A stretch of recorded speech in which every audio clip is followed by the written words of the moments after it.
In 2011, students from a large urban university were selected by Dr. Russell T. Hurlburt for an experiment. The students were individually asked a set of questions relating to their awareness of self, or how they think on a subconscious level. The results were quite surprising, as only 26% or about a quarter of the students questioned had inner speech, or the experience of talking to themselves in their head. To be more specific, inner speech is vocalizing sentences to yourself in your mind as a way of thinking or being a self-narrator of things happening around you. It needs to be clear here that this is not simply a feeling like fear or happiness, but an actual vocalization in your head. It's not necessarily something that you do in 24/7, but 74% of the subjects tested experienced no such thing at all, and many struggled to even grasp what it was. While it is unknown if inner speech correlates with intelligence, inner speech is a definitive measure of self-awareness that IQ tests are completely unable to measure. For those that do experience inner speech, you might have thoughts that this is as normal as breathing or blinking. In fact, only a small section of society actually does this. Someone with decreased contribution from inner speech or inner seeing would have relatively larger contributions from instinct, and would have a powerful emotional response during stressful or uncomfortable situations. Conversely, someone with a relatively larger inner speech contribution would have a relatively weaker emotional response. There are many practical lessons that could be taken from this, but the first and foremost is that subconscious processing of information plays a huge role in life. A widely accepted cognitive bias is that there is a mental block against information which contradicts your known worldview. And this is particularly if the information is presented in a manner which makes it obvious that the goal is to change your mind, or that makes it obvious that it is supposed to oppose your current worldview. Humans are stubborn creatures, and even more so when it comes to our strongly held viewpoints. People who lack inner speech lack not the capacity for critical thought, but they lack the propensity to engage critical thought subconsciously. People who lack inner speech have less of a logical filter between input and conscious processing, and are impacted more deeply by emotional stimuli. Having inner speech does not mean you do not experience emotion, but you are able to act more rationally in otherwise emotionally charged situations, and your decisions are not as easily clouded by emotion. So, what of those who do not have inner speech? If at least 3/4 of people do not talk to themselves, should it not be very obvious who they are? The answer is no, it isn't that obvious, as what goes on in our heads tends to be private. Though, when one wonders why irrational or otherwise emotionally charged things in the world happen, like people being easily influenced through populist political rhetoric or brainwashing, it might be more clear just how many of these types of people there truly exist around the world. Some have pointed out that having or not having inner speech correlates with personality type. The 8 most uncommon personality types represent those with inner speech more or less, and the rest represent those without inner speech. Another, but more informal way to refer to these two groups are the PCs or player characters, those with inner speech, and the NPCs or non-player characters, those without inner speech. While it may seem derogatory, such labels describe very well the human condition many other academics and thinkers have observed right throughout human history. That of the sheep-like masses versus a class of actors where an elite or intelligentsia can stem from. Because NPCs go about their lives more emotionally, only obvious problems that directly affect them as individuals will be a problem for them on a political level, such as protesting for higher wages or complaining that their housing is inadequate. They have basic desires of security and happiness, and whoever can provide these wants becomes recognized as the dominant power. So if this theory is kept in mind, does that mean democracy is the rule of the NPCs? Most people aren't that vested or interested in politics at all, despite the fact that most people would say that who rules over them is a paramount issue in their lives, and they claim that they would oppose dictatorships. About 2/3 of people who can vote in democracies do not vote. Of those who do vote, many simply see it as civic duty, not because of any strong political convictions or activism outside of their immediate personal concerns as previously stated. What of PCs though? It can be safely assumed that PCs or intelligentsia have concerns that go over and beyond issues that merely trigger personal emotional stimuli. Ideologies beyond social democracy or basic conservatism often invoke grand visions that seek to control or change the social order of the nation for the perceived greater good. On the other hand, the acting power holds control over NPCs through media and various institutions, including educational. NPCs conform to the laws and standards of a power that are reinforced through these institutions and media. NPCs may apply peer pressure to PCs to conform to these laws and standards. Should a PC fail to conform, they may be socially ostracized over things they might find trivial or disagree with, based on some type of higher ideal that seemed to be alien to most NPCs. NPCs can also pursue higher ideals, but they are usually coerced into doing so, and they do not really understand or want to pursue them unless influenced to do so. Instead, after their initial needs are satisfied, they pursue more extravagant and decadent luxuries. PCs often pursue these ideals on their own accord, and the gratification they provide may seem non-existent, silly, or imaginary to most NPCs. PCs and NPCs are a natural order of any large group. Society has its leaders and followers. A nation of NPCs alone would lack direction or conviction for anything, while a nation of PCs would be constantly fragmented, if not kept in check by a large class of conformists, much in the style of the Isle of Cyprus in the book Brave New World by Aldous Huxley. Human society requires hierarchy in order to function properly. One may then draw the conclusion that in modern Western democracies, NPCs perpetuate the rule of moderate parties, which maintain the status quo, but that is not always the case. NPCs perpetuate the rule of any power that can make sure their needs are met.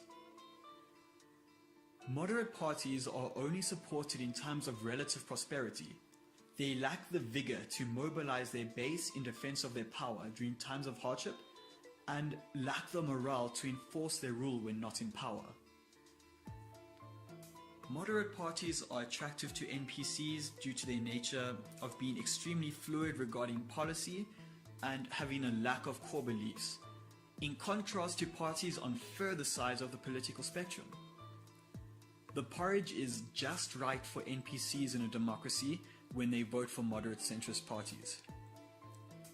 The danger this presents is that moderates are only able to either compromise or attempt to maintain a status quo, and are swiftly disposed of by powers with more conviction in their beliefs during times of strife or extreme polarization. This in turn leads to civil conflict or fragmentation in a state. Following the fall of the Russian Tsar, the Bolsheviks did not hold a majority of seats in the Russian Constituent Assembly, yet they would later take over the entire government, despite most Russians having voted for moderate parties. The reason for this is simply the fanaticism and determination of the members of the Bolsheviks in their communist beliefs, completely outmatching the will of most Russians to resist a radical government and enforce a moderate one. Even after gaining power, the new communist government sought to entirely annihilate any potential form of resistance by targeting minority groups within the Soviet Union and persecuting practicing Christians, whose culture and traditionalism risked the possibility of split loyalty. This was especially true in Ukraine during the Holodomor period of forced starvation, in which over 7 million people died. Only once the economic downturn of the late 80s occurred did most of the Soviet population, most of the NPCs, force the reform and the later collapse of the USSR. When NPCs are kept content and in check, however, there is no opposition, and erosion of other rights can occur freely without much resistance from the majority of the NPCs. Only among the PCs would the ruse be obvious.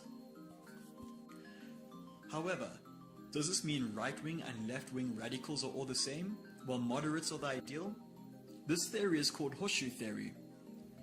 Horseshoe theory is the idea that, like a horseshoe, where the two ends meet, so do seemingly opposing political ideologies.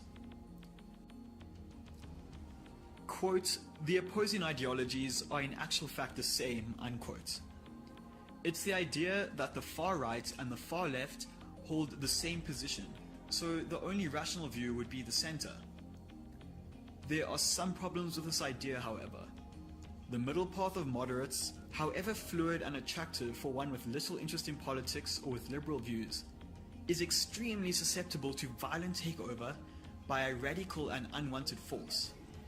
It is trying to appeal to everyone, and it is thus appealing to no one. Let's take, for example, the centrist Democratic Alliance Party of South Africa. The general public is unaware whether they support left-wing policies such as expropriation of farmland or affirmative action. The ambiguity is not a sign of careful consideration or open-mindedness.